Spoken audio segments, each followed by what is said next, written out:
ஏழரை சனியின் காலத்தில் திருமணம் செய்யலாமா, அதனால் எதுவும் பிரச்சனை வருமா? ஏழரை சனியின் காலத்தில் திருமணம் செய்யலாமா, ஏழரை சனியால் திருமணம் தடைபடுமா என்பது பலரது சந்தேகமாக இருக்கிறது. இது குறித்து விரிவாக அறிந்து கொள்ளலாம். சனி பகவானொருவருடைய ஜாதகத்தில் தோஷம் ஏற்பட காரணம் பிறருடைய கோபமும் சாபமுமே. தோஷங்களே மனித பிறப்பிற்கு காரணமாக அமைகிறது. தோஷங்கள் இல்லை என்றால் பிறப்பு இல்லை. பல ஜென்மங்களில் ஒருவர் செய்த பாவம் புண்ணியங்களின் ஆடிட்டிங் தீர்ப்புதான் இந்த பிறப்பு. அந்த தீர்ப்பை உலகிற்கு வழங்கும் நீதிபதியாக சனி பகவான் இருக்கிறார். மனிதன் இந்த பிறவியில் அனுபவிப்பது எல்லாம் அவனுடைய கர்ம பலன்களே ஆகும். இந்த கர்ம பலன்களை கொடுக்கும் கிரகம் கர்மகாரகன் எனப்படும் சனி பகவான். மகா சக்தி படைத்த இவர் வலிமை வாய்ந்த கிரகம். தன் நிலையில் இருந்து வழுவாமல் பாரபட்சம் இன்றி தீர்ப்பை வழங்குபவர். அதனால் தான் துலாபாரத்தை சின்னமாக கொண்ட துலாம் ராசியில் சுவாதி நட்சத்திரத்தில் சனி பகவான் உச்சம் பெறுகிறார். நவக்கிரகங்களில் உள்ள எல்லா கிரகங்களுக்கும் நன்மை தீமை இரண்டையுமே தருகின்றன. ஆனால் நாம் அனைவரும் சனி பகவான் மட்டுமே கெடுபலன்களை தருகிறார் என்று எண்ணிக்கொள்கிறோம். எந்த கிரகத்தின் தசா புத்தி மூலம் ஒருவருக்கு கெடுதல் வந்தாலும் அது சனி பகவானாலேயே வருகிறது என்று பலரும் நினைக்கிறார்கள். இது ஒருபுறம் இருக்க, ஏழரை சனியின் காலத்தில் திருமணம் செய்யலாமா, ஏழரை சனியால் திருமணம் தடைபடுமா என்பது பலரது சந்தேகமாக இருக்கிறது. ஏழரை சனிக்கும் மனித வாழ்விற்கும் நெருங்கிய சம்பந்தம் உண்டு. சனி பகவான் கொடுப்பதை தடை செய்யும் அதிகாரம் வேறு எந்த கிரகத்திற்கும் கிடையாது. பலருக்கு திருமணம் குழந்தை பாக்கியம் வீடு வாகனம் போன்ற பல்வேறு சுப விஷயங்கள் நடைபெறுவது ஏழரை சனியின் காலத்தில்தான் என்பது மறுக்க முடியாத உண்மை. பல வருடங்களாக தடைபடும் திருமணம் குழந்தை பாக்கியம் உள்ளிட்ட பல சுப நிகழ்வுகள் சனியின் பிடியில் இருக்கும்போது எந்த தடையும் இன்றி எளிமையாக நடந்து முடிந்துவிடும். சராசரியாக பெண்களுக்கு 21 வயதிலும் ஆண்களுக்கு 23 வயதிலும் திருமணம் குழந்தை பாக்கியம் போன்ற சுக போகங்களை அனுபவிக்கும் பாக்கியம் ஆரம்பமாகும்.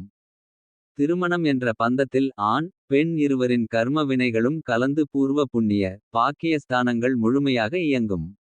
ஒரு ஆணுக்கு ஏழரை சனி நடைபெறும் காலகட்டத்தில் அவருக்கு குடும்பம் என்றால் என்ன, மனைவி குழந்தைகளுக்கு ஒரு மனிதன் நிறைவேற்ற கடமைகள் என்ன, உழைப்பின் அவசியம், உழைப்பால் உயரும் நெறி முறை போன்ற பல்வேறு வாழ்க்கை தத்துவத்தை சனி பகவான் புரிய வைப்பார். அதேபோல் பெண்களுக்கு கணவர் மற்றும் புகுந்த வீட்டாருடன் எப்படி அனுசரித்து வாழ்வது, கணவனின் பொருளாதாரத்தில் எப்படி குடும்பம் நடத்த வேண்டும், குழந்தைகளை எப்படி பராமரிக்க வேண்டும் என்பது போன்ற இல்வாழ்க்கை உண்மைகளை புரிய வைப்பார். சனி கிரகம் ஒரு ராசியை கடக்க ஏறத்தாழ 2.5 ஆண்டுகள் ஆகிறது. ராசி சக்கரத்தை ஒரு சுற்று சுற்றி வர தோராயமாக 30 ஆண்டுகள் ஆகிறது. அதனால் பெரியவர்கள் பேச்சு வழக்கில் 30 வருடம் வாழ்ந்தவரும் இல்லை 30 வருடம் தாழ்ந்தவரும் இல்லை என்பார்கள்.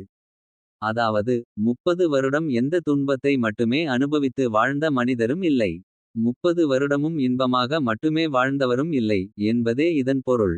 சராசரியாக ஒரு மனிதனின் ஆயுட்காலத்தை குறைந்த பட்சம் 60 வருடம் என நிர்ணயம் செய்தால் அதில் 30 வருட காலம் சனி பகவானின் பிடியில் மட்டுமே மனிதர்களின் வாழ்க்கை இருக்கும்.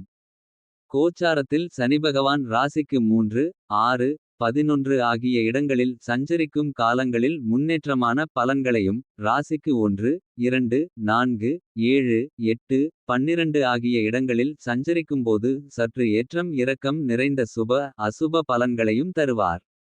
ஏழரை சனி 7.5 ஆண்டுகள் என்பது ராசிக்கு 12, 1, 2 ஆகிய இடங்களில் சனி பகவான் சஞ்சரிக்கும் காலம் ஆகும். ஜென்ம ராசிக்கு 12 இல் 2.5 ஆண்டுகள் சஞ்சரிக்கும் காலம் விரயச்சனி என்றும், உங்கள் ராசியில் 2.5 ஆண்டுகள் சஞ்சரிக்கும் காலம் ஜென்ம சனி என்றும், ராசிக்கு 2 இல் சஞ்சரிக்கும் 2.5 ஆண்டுகள் காலம் குடும்பச் சனி அல்லது பாதச் சனி என்றும் அழைக்கப்படுவார். அஷ்டமச் சனி 2.5 ஆண்டுகள் என்பது ராசிக்கு 8ஆம் இடத்தில் சனி பகவான் சஞ்சரிக்கும் காலமாகும். அர்த்தாஷ்டமச் சனி 2.5 ஆண்டுகள் என்பது ராசிக்கு 4 இல் சனி பகவான் சஞ்சாரம் செய்யும் காலமாகும். கண்டகச் சனி 2.5 ஆண்டுகள் என்பது ராசிக்கு 7 இல் சனி பகவான் சஞ்சாரம் செய்யும் காலகட்டமாகும். சனி பவான் ராசி கட்டத்தை ஒருமுறை வலம் வரும் 30 ஆண்டுகளில் 7 சனி அஷ்டமச் சனி அர்த்தாஷ்டமச் சனி கண்டகச் சனி என 15 ஆண்டுகள் ஒரு ராசியை தன் பிடிக்குள் வைத்திருப்பார். அதன்படி மனிதனின் சராசரி ஆயுள் காலமாக 60 ஆண்டுகளில் 2 சுற்று வலம் வரும் சனி பகவான் ஒருவரை 30 ஆண்டுகள் தன் பிடியில் வைத்து ஒருவரின் கர்ம வினைக்கு ஏற்ப ஏற்ற இரக்கத்தை தந்து வாழ்வின் தத்துவத்தை புரிய வைப்பார். இந்திய அரசியல் சட்டப்படி பெண்ணின் திருமண வயது 18 ஆணின் திருமண வயது 23. இருந்த போதிலும் படிப்பு வேலைவாய்ப்பு போன்ற பல்வேறு காரணங்களால் தற்போது குறைந்த பட்சம் 25 வயதிற்கு மேல்தான் திருமணத்தை பற்றியே பலரும் சிந்திக்கிறார்கள். ஒரு சிலர் தங்களது எதிர்பார்ப்பிற்கு ஏற்ற வரன் அமையாத காரணத்தால் 7 சனியின் மேல் பழி போடுகிறார்கள். 7 சனி வந்தால் திருமணம் செய்யக்கூடாது என்று திருமணத்தை தள்ளி போடுபவர்களும் இருக்கிறார்கள். ஆனால் உண்மையில் பல வருடங்களாக திருமணமே வேண்டாம் என்று கூறி வருபவர்களுக்கு கூட 7 சனியின் ஆதிக்க காலத்தில் திருமணம் நடைபெற்று விடும் என்பதுதான் சனி பகவானின் மகத்துவம். ஜனன கால ஜாதக ரீதியாக பல்வேறு தோஷங்களால் சரியான திருமண வாழ்வு கிடைக்காமல் மன நிம்மதி இழந்து தவிப்பவர்கள் 7 சனியின் காலத்தில் முயற்சித்தால் திருமண தடை அகலும். விரும்பிய வரன் கைகூடி வரும். 7 சனியால் திருமணம் தடைபடுவதில்லை என்பதே நிதர்சனமான உண்மை.